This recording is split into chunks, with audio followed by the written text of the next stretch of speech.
Fantasy football is over. But Week 18 reminded us the NFL always saves chaos for last. Playoff spots on the line, Season's ending, and the road to the playoffs officially begins. This is the Sideline Report, and welcome to Episode 2.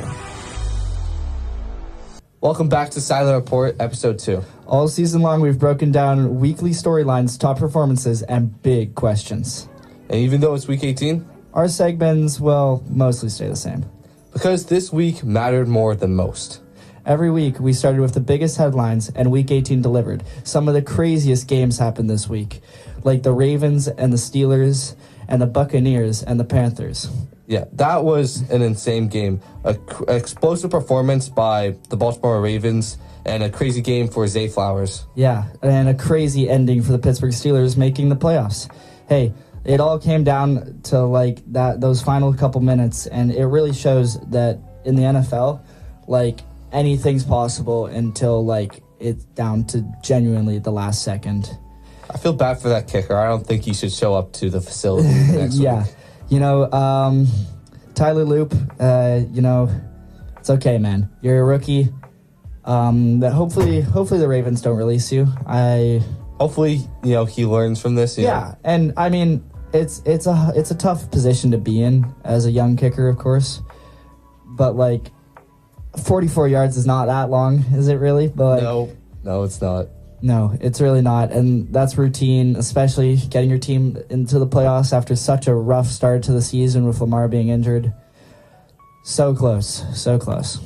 But let's talk about, even though they lost, Lamar Jackson went off. He had 11 out of 18 passing, 238 passing yards, and 3 passing TDs. Yes, and the one interception, he was being pressured all game. It was very difficult. Aaron Rodgers also played an amazing game, throwing the ball 47 times and connecting for 31 with 249 yards. 294. Oh, sorry, for 294. My bad. And 1 passing TD. Yeah. Nearly 300 yards is crazy. Yeah, especially in such a competitive game against a competitive rival. Also, even with the throwing, the running game for the Steelers was pretty good. Kenneth Gainwell, 74 yards for him. And Jalen Warren with 66 yards. So, that Steelers run defense with those two running backs, it can be pretty dangerous, I honestly think. Yeah, just an amazing game. And with DK being on his suspension and coming back, I can see the Steelers putting up a good fight. Well, Aaron Rodgers is just so talented, even at 42. In my opinion, I'd say Aaron Rodgers, this is not really, we shouldn't get too far into this, but in my opinion, he is the best QB of all time, not the greatest. The greatest is Tom Brady, but the best, just pure talent, Aaron Rodgers got to be there. That's a very controversial take, but, we don't need to dissect that yet. So, the Steelers go against the Texans, and the Texans have had an amazing season. They kind of came off to a shaky start, but they've been very solid since week 7, was it? Yeah, their defense has been just lost. Amazing. Their defense has been great. And they've turned their entire season around. CJ Stroud is playing some of the best football he's been playing. Nico Collins is having a good season. Their defense is on locks. Is looking good for the Texans, and I can see them going maybe a couple rounds in the playoffs, honestly. I don't know. I think the Steelers are going to overall take it. Really? CJ Stroud, how is he? He's 26, no? I think he's a bit younger than that. I don't know. Let's see here. CJ Stroud, okay, yeah, he's 24. 24, yeah.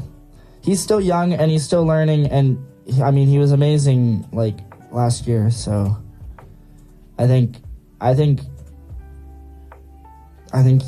got it, honestly, with their defense. See, he's been in the playoffs 4 times now. Aaron Rodgers, way more experience. I just think, 4 times, that's a decent amount, and he now is starting to get used to it, but I think the experience of what Aaron Rodgers brings, and actually a lot of what the Steelers, they're a bit of an older team, DK been to the playoffs multiple times. Yeah. They're ready for the playoffs. And they're looking really strong. Okay, another massive game was the Buccaneers against the Panthers. Buccaneers actually took this one away, but they ended up losing because the Saints also ended up losing, which they needed to win. And hey, Buccaneers, you just came such a strong start. Like, right, they were top on the rankings week 5, week 6, and just ever since then, just not producing. Like, it's been for the Buccaneers. Baker hasn't been playing his best that we've seen. Like, definitely hasn't been playing his best. Bucky got hurt, and he hasn't been playing amazing either. Mike Evans was hurt, but like, I don't know. I feel like they should have found a way starting off so strong that they did. Yeah, no, the Tampa Bay Buccaneers total net yards, they had 395, and they had some penalties of they had 12 penalties for typically 9 yards. That was kind of crazy. Baker only had 1 touchdown, 203 yards, one interception, receptions. Rough. I mean, Bryce Young was kind of just better. Yeah, I mean, honestly. And he was able to throw the ball. For how many times Baker threw the ball, that's impressive. Only 22 throws, and you got 203 yards. But Bryce Young was just able to throw so much more, 35 times. 35 times. He found his open men, connected with 24. I mean, that's just how you're going to win games. Honestly, connecting more passes. He got 2 touchdowns instead of Baker's 1. Also an interception. But yeah, and I mean, Ted McMillan, man. A pretty good rookie season, don't you think? Yeah, he... Over 1,000 yards. One of the best offensive rookies for sure. Oh, 100%. And, a guy on the Bucs that, Emeka Egbuka started off so strong. Yeah, Emeka Egbuka. 1 reception for 8 yards. He fell off quite hard after, week 8? Yeah, he had an injury. Yeah, he had an injury that took him out for a couple games. Yeah. He started off so crazy with those one-hand catches and everything. Yeah. And then, I don't know, and everyone got so high up on him. I remember in one of my, I know some people who traded Jamar Chase to get Emeka Egbuka. And I was thinking, man, that's a little crazy, but, I was still kind of on it because, Emeka Egbuka was going averaging 19s. And with the great QB like Baker Mayfield, I was like, okay, there's a chance for him to keep on going great, but he just fell off.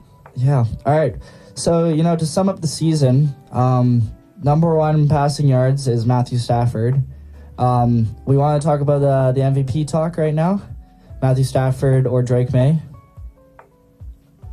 I think it's got to be Matthew Stafford. Yeah, same here. That one last game that he had clinched it. Matthew Stafford had an amazing season. 46 touchdowns, 4,700 yards, which is also first. Both first. QB rating was 71. That's not first, but it's 4th. And even though people make their make their stuff up about Matthew Stafford has these insane receivers.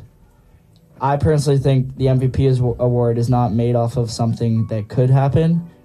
It's made off of something that did happen. So people making the complaints about Drake May, he doesn't have such a strong receiving core. If he had it, he would. Now, I will say this though. I think overall, if we're looking at stats, Stafford 100% deserves the MVP. But if we're looking at complete impact on the team, Drake May has completely turned this Patriots team around. They are top. They're the number 2 seed. Yeah, I don't know. He had the best passer rating in the league. Yeah, he had the best passer rating with the difference of 15 touchdowns is just crazy. 77.2. 4,394 yards for Drake May. Drake May had 31 passing touchdowns, and Matthew Stafford had 46. Now I will say That's this. such a big difference. Yeah. Like, eliminate Devontae Adams. Matthew Stafford still has more passing touchdowns. Yeah, it doesn't look great for Drake May. I just don't see that happening. And I know he turned around this team. I don't think, even if Drake May doesn't win the MVP this season, he's young. He still has so many years. Future. He's young. He's good. I believe 100%, put all my money, sell my house, Drake May's going to win an MVP in his years. 100%. Yeah. Like, he is undoubtedly the future of this Patriots team. And, yeah, I think he's the next bright, young, like, amazing superstar that the Patriots will have. Absolutely. The dynasty of Brady continues through Drake May. Yeah, facts. All right, you want to talk about the playoffs coming up? Oh, do I want to talk about the playoffs coming up? All right, okay.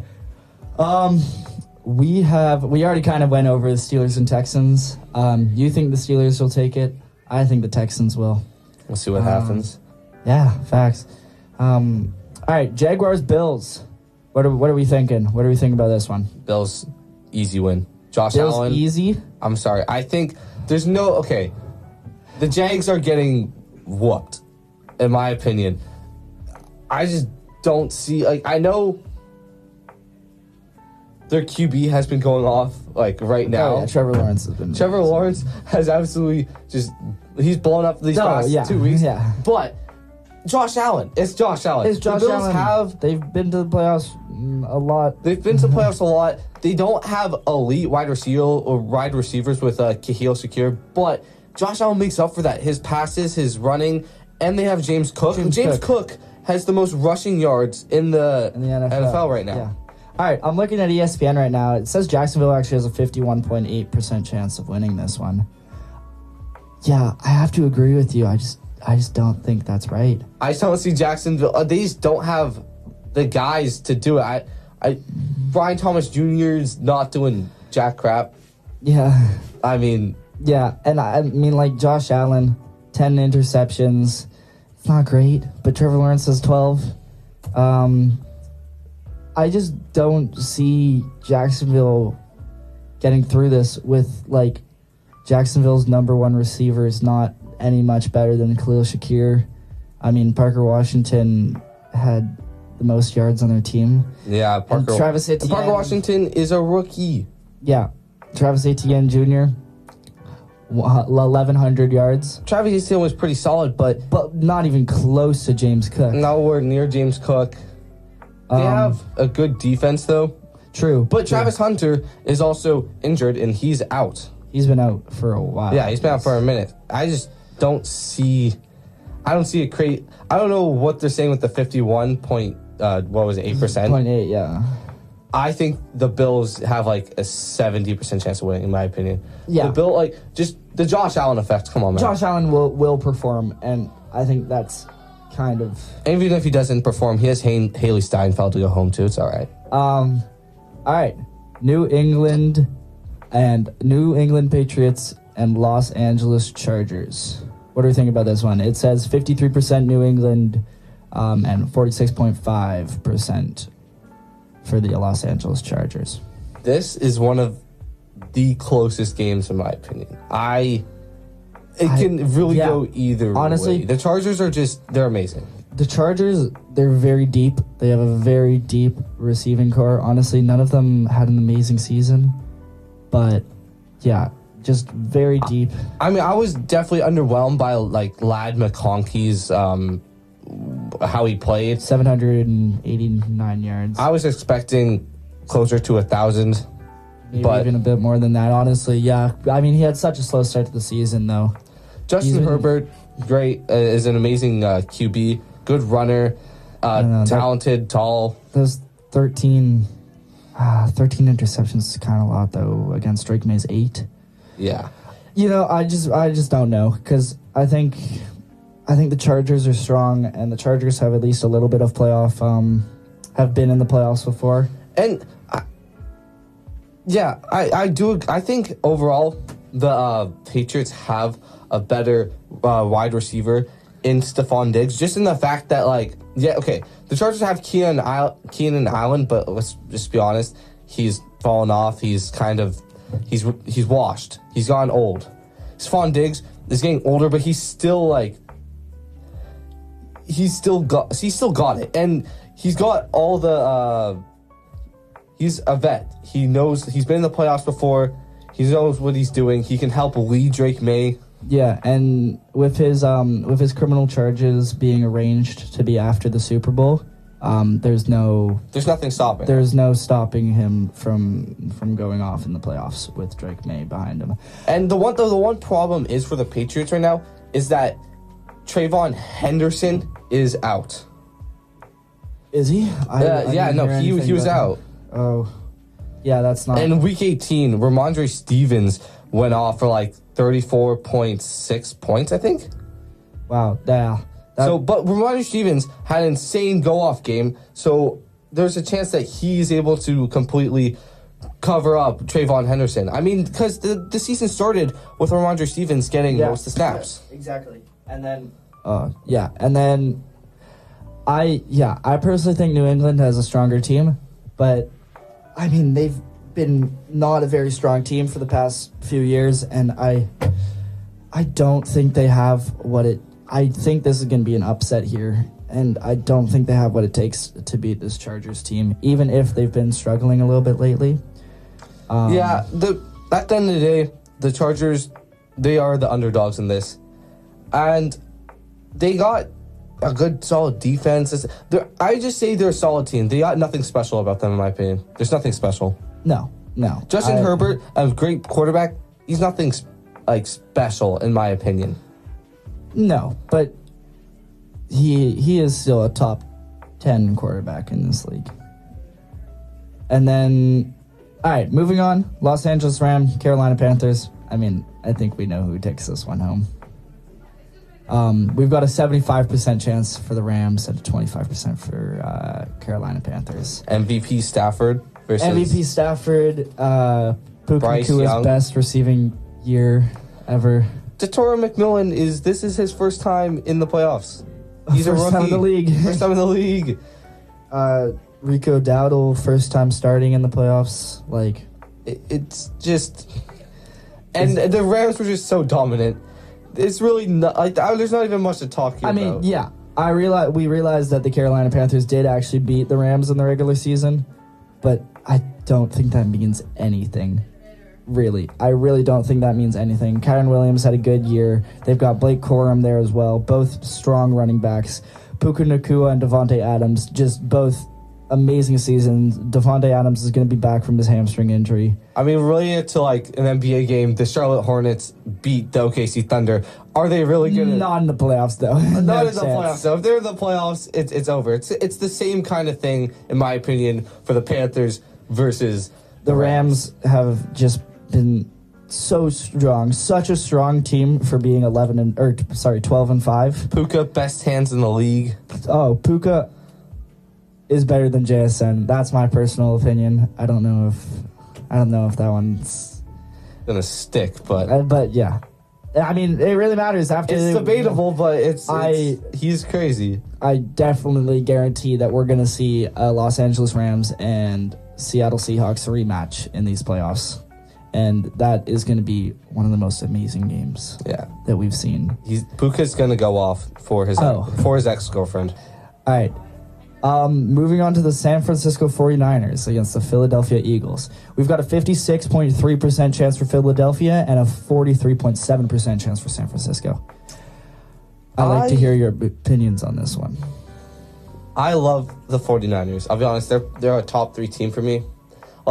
Just my favorite teams. And I love Brock Purdy. I love what he brings to that team. And I just think it's so close because the Eagles offense has looked rough throughout they've sharpened up near the end of the year, but at the start it looked rough and they were relying completely on their defense. The 49ers, think about it. They had such a bad start.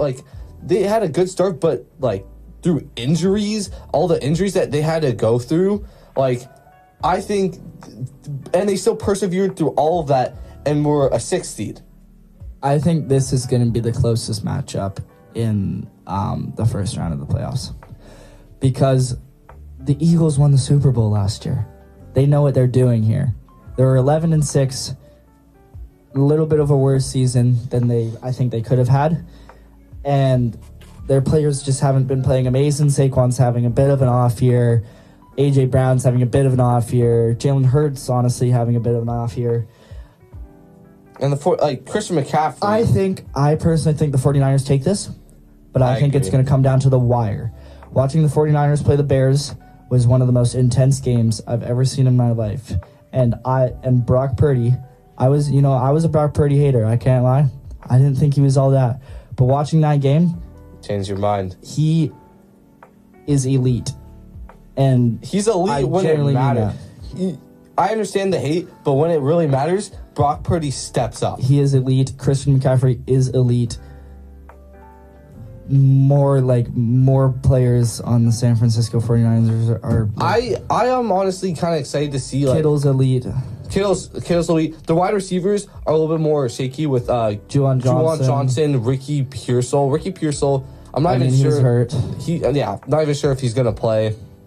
If Ricky Pearsall does play, I don't think it's gonna add much. He didn't really have a touchdown. Yeah, he's questionable with his knee right now. Yeah, but Juwan Johnson stepped up pretty hard. Yeah, Juwan's getting one of the highest red zone targets in the league right now, and he's got a decent amount of touchdowns.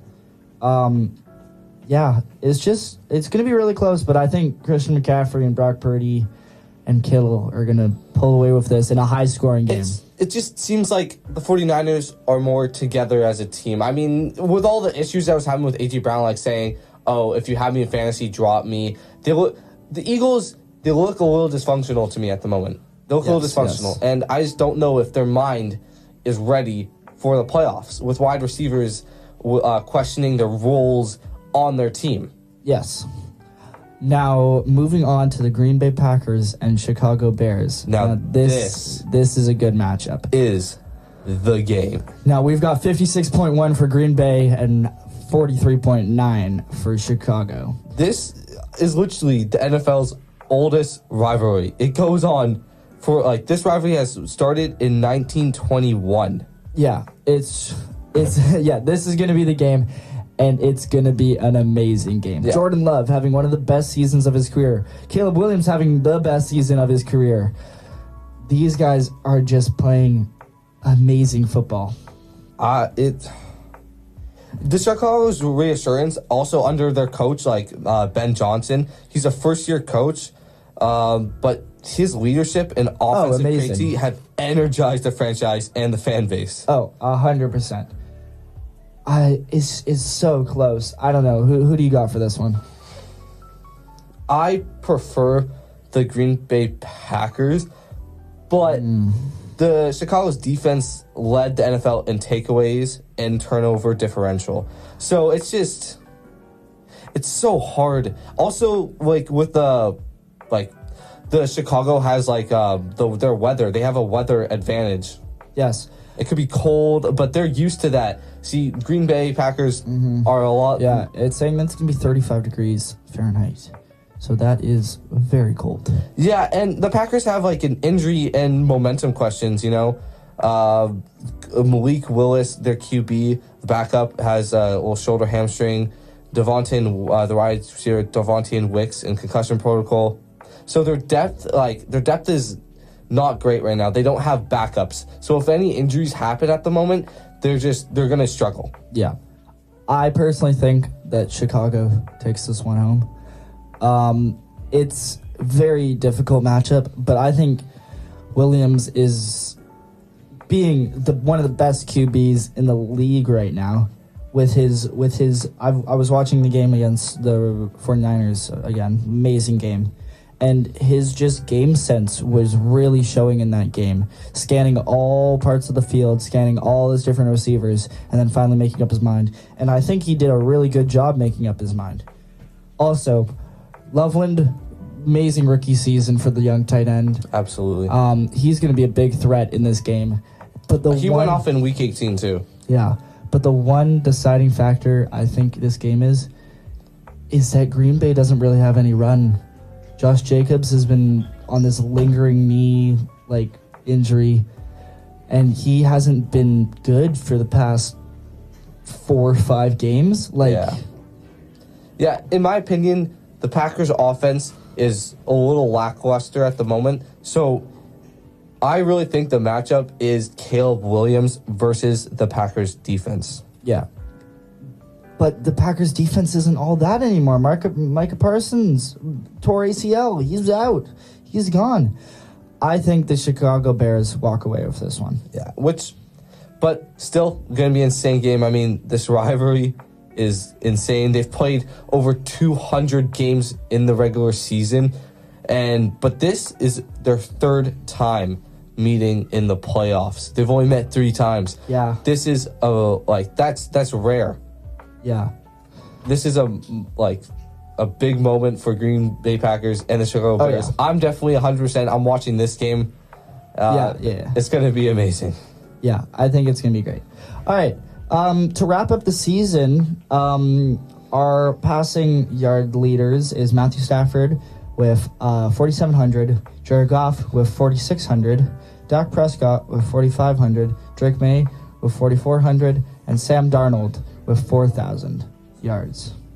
Sam Darnold absolutely stepped up after the Vikings, man. I mean, yeah, he's one of the first QBs to win 13, or was it 14 games in back-to-back seasons.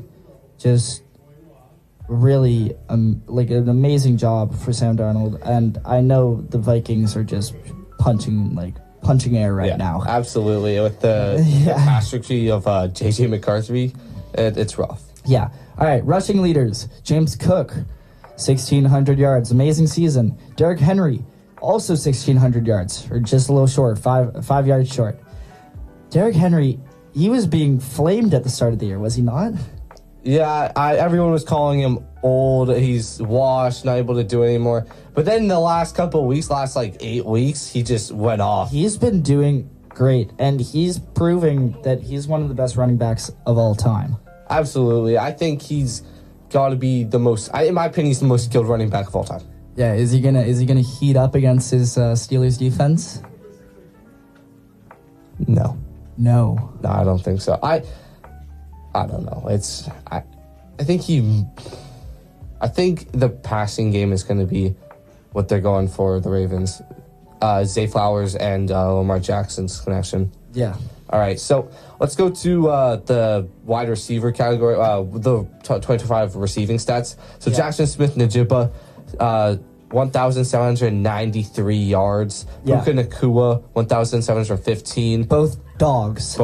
George Pickens, 1,429. Amazing season for him, by the way. Absolutely great hands. Being wide receiver too. Yeah. Jamar Chase, 1,412. And Amon-Ra St. Brown, 1,401. And I just want a quick mention, a tight end, Trey McBride. Number 6, Number 6, 1,239. Just an insane, amazing season for Trey McBride. That's why he's going in the first round next year. Exactly. He had more touchdowns than Jackson Smith-Njigba, then Puka, then George and Jamar. Tied Amon-Ra with 11. Absolutely crazy. Insane. Yeah, man, it's just such talent this year. The rushing, I feel like the rushing was a little bit off, but yeah, the person with the most touchdowns, honestly, not surprising with how we saw the Rams play. Yeah. Devontae Adams with 14 touchdowns. Even though Puka has all the receiving yards, Devontae got them touchdowns. Oh yeah. The red zone offense that the Rams have is unreal. Devontae only has 789 yards, but 14 touchdowns is crazy. Yeah, I want to talk about a couple more people. Devon A-Chain, amazing season for the young guy. Everybody saw, people saw this one coming, but he still had to perform, and he ended up doing exactly. that. I mean, when you have Tua as your QB, the throwing game is not going to be there, so you have to rely on the rushing. Mm-hmm, and Devon A-Chain absolutely stepped up, even with the disheartening injury of Tyreek Hill that probably sat in the team. he still stepped up, went out there, played his best. Yes, exactly. Another guy I want to give shout-outs to is Kyron Williams with 1,252 rushing yards. And he was splitting the backfield with Corum for the last how many games? Like, quite a few, right? I don't want to talk about that. Blake Corum, man. Blake Corum, I hate him. I don't understand. I'm watching the games, and then they sub him in for, like, absolutely no reason at all, just to go for, like, 12 yards, and then they'll sub back Kyron. I'm like, why did you give him those 12 yards? Yeah, well, I don't know, but it's just another thing proving that the Rams are so strong. Yeah, the Rams are strong. They got a great backup running back in Blake Corum. Oh, yeah. They just have so much. They have, in my opinion, some of the best depth in the league. Like, their offense is great. Yeah, amazing. Couple guys we got to shout out. Myles Garrett, sack leader, record 23 sacks in a season. It's the most ever. Just amazing, and you know what's crazy? He slowed down. He got 23 and he slowed down in the last 4 games. Just unreal talent. Yeah, amazing player. Yeah. All right. I think that's it. Wrap it up. Went through everything basically. Yeah, pretty much. Well, I also want to mention Michael Wilson ending up top 18 with he only played 8 weeks. Ended up with 1,000 yards. Yeah. 1,006, and he played the last half. Yeah. Imagine what he could have done with playing a whole season. All right, guys, enjoy watching playoffs this weekend. Enjoy watching the college football playoffs this weekend. Hope you guys have a good one. Sideline report. We're out. We are out. See you next time. Bang. To close out today's episode, we're really excited to bring you a special interview. We had the chance to sit down with Vlad Sedler, a fantasy sports analyst known for his work with FTN Fantasy and his experience covering both fantasy baseball and football. And we really appreciate Vlad taking the time to join us. Here's our conversation with Vlad Sedler. Welcome back to the Sideline Report podcast, where we talk fantasy football, strategy, and a big part, and everything happening around the league. Today we're really excited to be joined by Vlad Sedler, a highly respected fantasy sports analyst known for his work in both baseball and football, and someone who has been a big part of the fantasy community for years. Vlad, thank you so much for joining us today. Thanks a lot, guys. Happy to be here. All right, so we're going to start off with a warm-up question. So to start things off, for anyone who might not know your background, how did you originally get into fantasy sports and then eventually get involved on content analysis side of it? So originally I started really young. When I was a kid, teenager, I was just really obsessed with statistics of all kinds, like hockey, football, baseball, collected all, the trading cards, memorized the stats, made my own list. So I was always really big into stats, and then started playing fantasy over on Yahoo in high school, and then just kept going. And then my first year out of college, I entered this contest called the Diamond Challenge, and at the time it was sponsored by USA Today. It had the largest grand prize in fantasy history at the time, and my friend and I ended up splitting a team for a couple $100. Poor kids that come out of college, and ended up winning 15 grand, which, at 22, man, you're stoked. It's like, man, it's a lot of money. So that kind of got the bankroll going. And then, kept playing fantasy, baseball, football, everything. And then just started doing some writing, did a bunch of writing for free, ended up connecting with RotoWire, started writing some columns for them, and then just sort of moved, my way up, meeting people at events and getting other gigs. And so now that's pretty much what I do. Wow, that's amazing. That's really cool. That's crazy. All right. You're very well known in the baseball world, but you still keep up with football. How different does the analysis feel between fantasy baseball and fantasy football? Oh yeah, it's a big difference because the sports in themselves for fantasy are largely different. Like, fantasy baseball is they're both cerebral games, but fantasy baseball is something you got to really, really keep up with. You got to get your free agents every week, and it's a 162 game week. And if you miss like 1 week of not picking up free agents, you could really kind of mess up for the whole year. So a lot more maintenance in season. Football is, of course, it's got its nuances, but there are a lot of like in the work environment, right? There are people that are you got your office league where it's happened before, where like our accountant just logged in, auto drafted, never really set his lineup, and he won the league because he drafted the right player. So it's a smaller player pool, and just a lot more different. So I like both, and they only cross over for a small period of time, so you can kind of concentrate on all baseball and then all football. So that's really nice. Yeah. And do you find that the skills and process from baseball, like patience, long-term thinking, and data analysis, help you in fantasy football too? Yes, of course. With football, it's harder because people are working off smaller sample sizes, and especially during draft season before the draft starts, a lot of it is based on things that have changed in the off season. Rookies that had been drafted, and new offensive schemes, new coordinators, coaches, things like that. And so, I mean, there are still a lot of advanced stats and data that people can use for football, but the sample sizes are just so much smaller. So it's harder to work with. You got to kind of lean in more with football on things like opportunity and, offensive scheme, and really kind of sort of think outside the box. I mean, you have to for both fantasy sports, but with baseball, you can essentially grind it out all season, like the stock market. Yeah, that makes a lot of sense. Because baseball, like I personally play baseball and I watch baseball, and there's just so much to the game, and there's so many like players coming up from the minor leagues and things like that. So when you're preparing for either a baseball or a football fantasy season, what's the first thing you look at when evaluating a player? Well, one thing I can tell you what I don't like to do is I don't want to see data of like draft of like where other people are drafting, because I want to have my organic kind of take on it. So I'll review the previous season's stats, teams, look at off-season changes.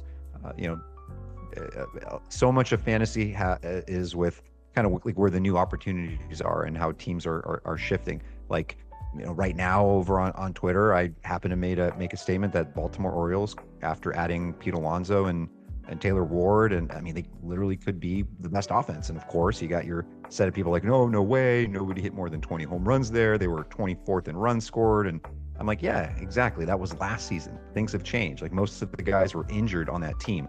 And so the real big thing with fantasy is not, you want to look back for the context, but it's more of a predictive game. If you're looking too back at like, oh, but they did this last season, you kind of always be behind. So it's super important to kind of look at changes that have been made in the off season, and then kind of use that in your analysis. But yeah, to answer your question, just a lot of prep. But the first thing I'm looking for is just an understanding of the player pool and what the new situations are on rosters.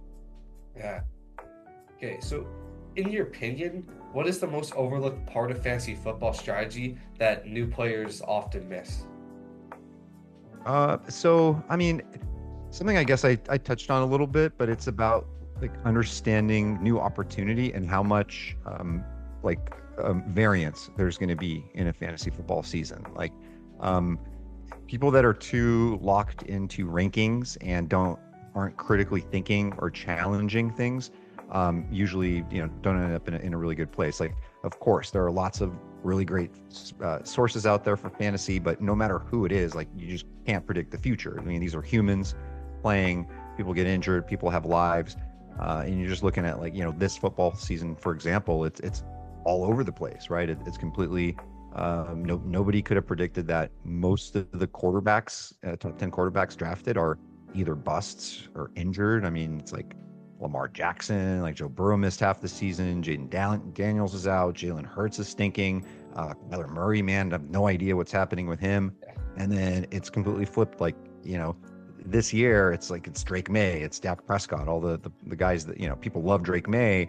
but it was like, oh, I can grab him as my second quarterback, like way deep in the draft. And what'll happen is next year's analysis, people will say, oh, you should wait and draft a quarterback late. Let's find the next Drake May. Yeah. And then watch all those, top quarterbacks will start smashing again. So it's this. Just on to the next one. Do you have a process for identifying breakout players early in the season, or is it more about reacting quickly once like trends start? It's a little bit of both. It's very tough every season because you got to figure out who's fool's gold or not, right? It's every single year. If you don't jump on the right guys, then you sort of miss out, and you're just letting like a real true league winner get away from you. On the flip side, if you kind of are chasing every single player every week and are just buying high, you can end up with if you're in a league where you have like a fab budget for the season, you're just going to kind of waste all that money. Thinking back to baseball season last year, where remember for the Angels, Kyron Paris, the guy was just off to like an incredible start, just crushing it, and everybody was like, oh man, he's the next big thing. But if you really sort of dug in underneath the surface and you looked at a high strikeout rate and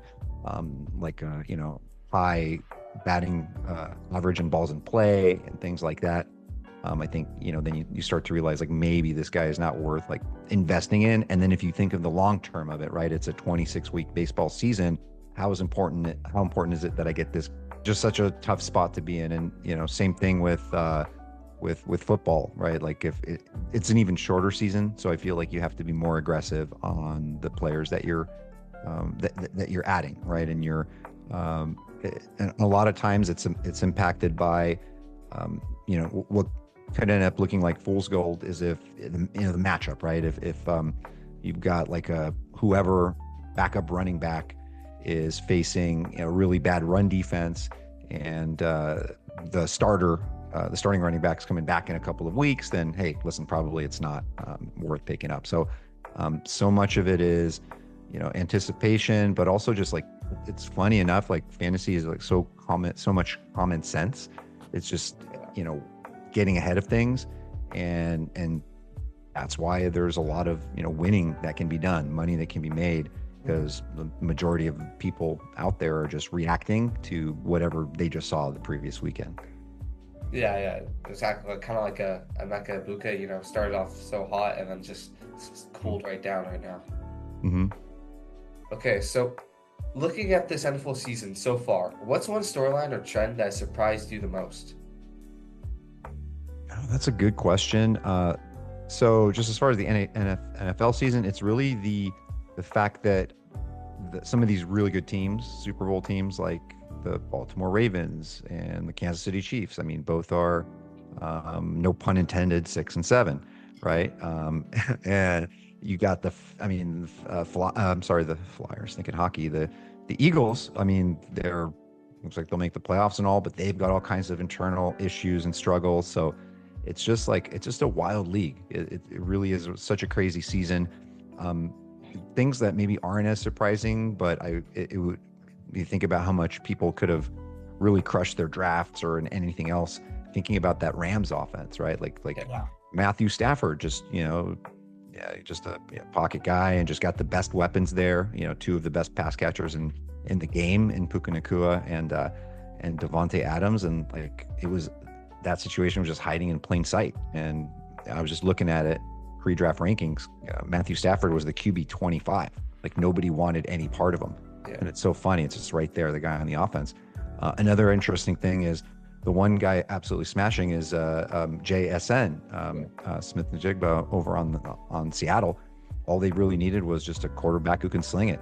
Sam Darnold isn't any kind of superstar, but that just ended up working out. So that's like a skill plus opportunity situation.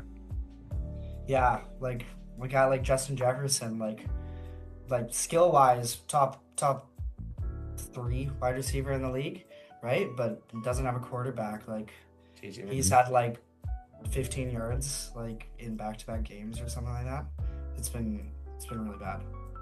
Yeah, and the other thing is, I mean, yeah, that was a crazy situation. Like anybody who drafted Justin Jefferson in the first round is just in a bad spot.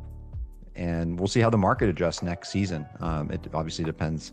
Is JJ McCarthy back? Is he going to be okay? Like, what does McCarthy show in these last few weeks how that's going to affect Justin Jefferson's value? Like, I don't think he's going to fall to the second round, but if he does, that seems like probably a good buying opportunity. Yeah.